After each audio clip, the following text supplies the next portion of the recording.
Imagine que você pudesse guardar seu dinheiro de emergência com a segurança do governo, com liquidez total e retorno superior ao da tradicional poupança, e ainda com tecnologia moderna, resgatando via Pix 24 horas por dia, todos os dias.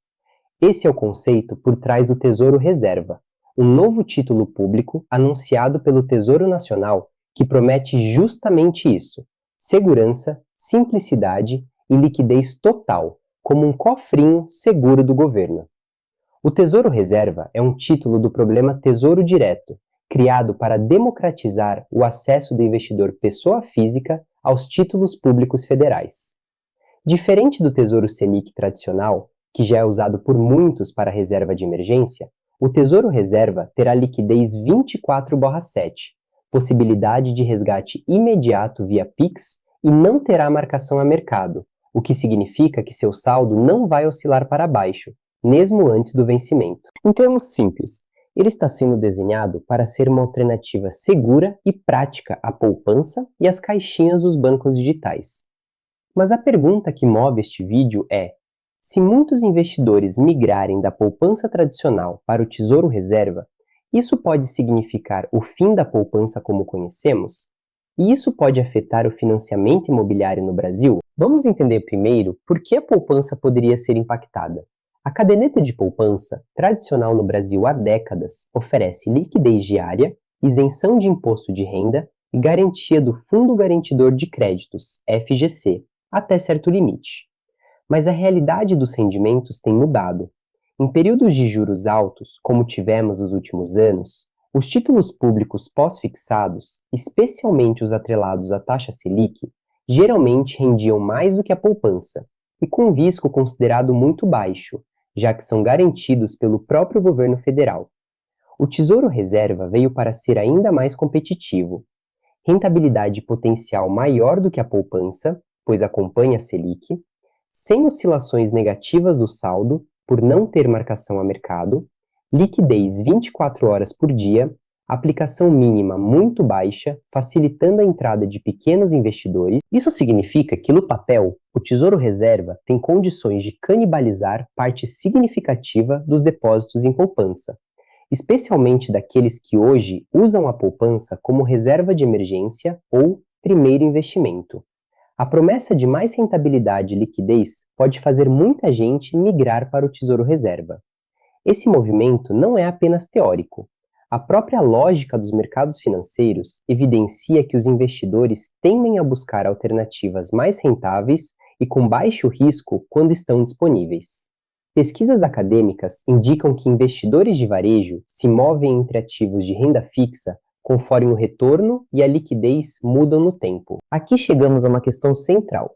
Qual é o papel da poupança no sistema de crédito imobiliário brasileiro?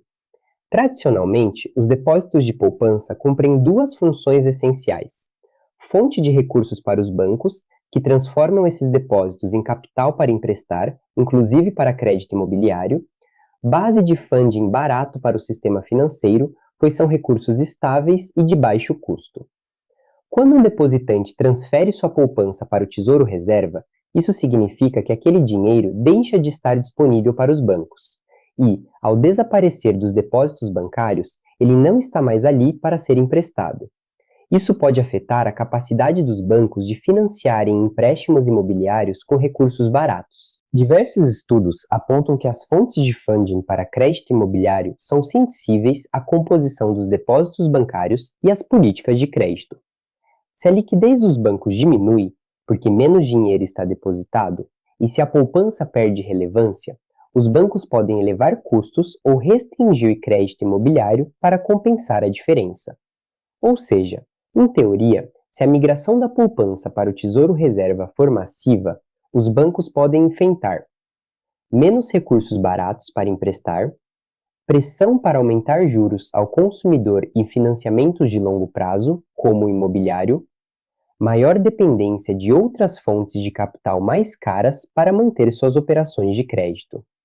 Isso nos leva diretamente ao questionamento central da narrativa. Será o fim do modelo tradicional de financiamento imobiliário brasileiro? Antes de concluir que estamos diante de uma revolução no financiamento imobiliário, precisamos entender algumas nuances importantes. 1. A poupança não financia tudo. Apesar de sua importância histórica, os depósitos em poupança representam apenas uma parte do funding total dos bancos. Instituições financeiras também captam recursos por meio de CDBs, letras hipotecárias, letras imobiliárias, fundos de investimento e até no mercado internacional. 2. Tesouro Reserva não necessariamente elimina a poupança.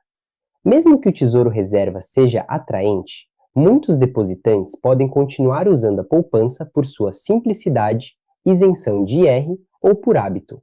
Uma migração completa é improvável no curto prazo. 3. Regulação pode intervir. Autoridades financeiras, como o Banco Central e o próprio Tesouro, acompanham a evolução desses produtos e podem adotar mecanismos regulatórios para evitar desequilíbrios severos no sistema financeiro. 4. Os bancos podem reagir. Se perceberem perda de depósitos, os bancos podem aumentar as taxas pagas em outros produtos para manter funding, por exemplo, CDBs ou letras financeiras, o que pode mitigar parte da migração de recursos. Portanto, embora o impacto exista, o cenário mais provável não é um apagão do crédito imobiliário, mas sim uma adaptação do sistema financeiro, com aumento da competição por recursos e potencial elevação do custo para empréstimos de longo prazo. O Tesouro Reserva representa uma mudança significativa no mercado brasileiro de investimentos, especialmente para pessoas físicas que buscam segurança, liquidez e rentabilidade melhor do que a poupança tradicional. A migração de depositantes para esse novo título pode reduzir parte dos recursos disponíveis nos bancos, pressionando fontes tradicionais de funding para crédito imobiliário. Isso pode tornar mais caro o crédito ou alterar seus mecanismos de oferta, mas dizer que isso causaria o fim do financiamento imobiliário no Brasil é um exagero. O que parece mais provável é uma reconfiguração do ecossistema financeiro. Mais competição por recursos dos investidores. Bancos buscando novas formas de captar recursos. Investidores tendo mais opções e maior poder de escolha, especialmente para a reserva de emergência. Em outras palavras, o Tesouro Reserva não mata a poupança e o financiamento imobiliário, mas força uma evolução no sistema financeiro brasileiro, com impactos importantes que ainda vão se desenrolar nos próximos anos. Se você gostou desta análise, curta, compartilhe e comente se pretende migrar sua reserva para o Tesouro Reserva quando ele estiver disponível, e como acha que isso impactará o crédito imobiliário no Brasil.